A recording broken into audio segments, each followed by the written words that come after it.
Hello guys, magandang hapon. Ang oras natin ay magsi 6 o'clock na ng hapon. Medyo yung video natin ay naiba na kasi umaagaw na yung takip silim, yung gabi and then umaga. At syempre guys, ngayong hapon katatapos lang natin ng ating project nung ating kusina. Nagpatulong kasi ako sa kapatid ko na maayos yung kusina ko bago man lang magtag-ulan. Kasi sa isang bahay guys, ang kailangan ay medyo maayos naman yung kusina kasi nandyan yung ating pagkain, ating imbakan ng mga ating pagkain, at dyan nagluluto para hindi tayo magutom. Kaya very importante guys sa bawat tahanan na maganda at maayos naman yung ating kusina. So medyo malapit na rin matapos. Baka next week ay malagyan na natin ng yero. So thank you Lord, at least unti-unti na nating natutupad yung mga pangarap natin sa ating bahay.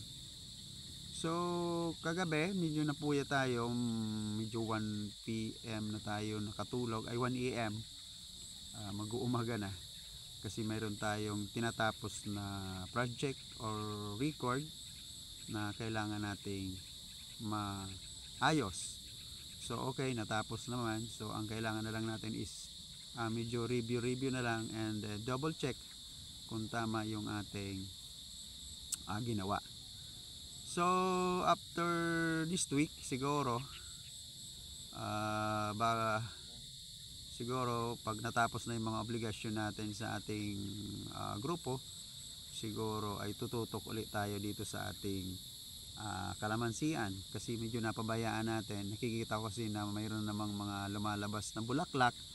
So kailangan natin guys na magkaroon or maisprehan, na makapag-spray tayo ng protection sa bulaklak na hindi ito atake ng mga insekto na umaatake sa ating kalamansi, para makapag-produce tayo ng medyo madami-daming bunga.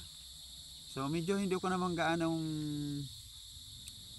pinapabunga yung mga kalamansi natin ngayon kasi on season ngayon. Kaya lang kung medyo maraming ma-produce ng bunga yung ating kalamansi, ay kailangan din tayo magpasalamat kay Lord kasi kahit papano ay pera din po yan.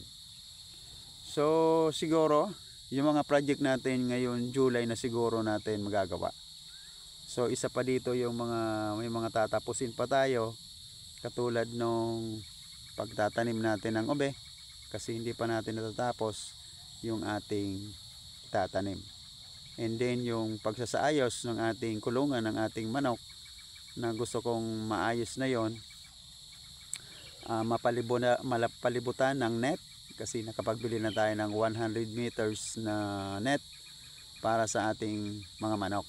So ang susunod naman natin na project ngayong July, or kung magkaroon tayo ng pera, ay magkaroon sila ng magandang kulungan kasi medyo malapit na pong magtag-ulan. So kailangan natin ng maayos at magandang kulungan yung ating mga manok para hindi naman sila magkasakit at magkaroon ng sipon, kasi isa yan sa mga problema na na-encounter natin sa panahon ng tag-ulan. So ngayon update po tayo ng ating mga sisiw. Nasa 40 plus head na po yan. Baka next 2 months siguro magpapa-incubate na naman tayo. Kaya lang ngayon medyo tigil muna tayo kasi yung mga itlog ay ginagamit nating pagkain ng mga anak ko sa pagpasok nila sa school, ay meron na silang almusal. So yan lang muna guys, medyo dumidilim na po. Ito yung ating Sunday vlog dito sa ating taniman. So anyong lingkod, walang iba na nag-iisang, o hindi pala nag-iisa, na isa sa mga paraoma. Bye bye.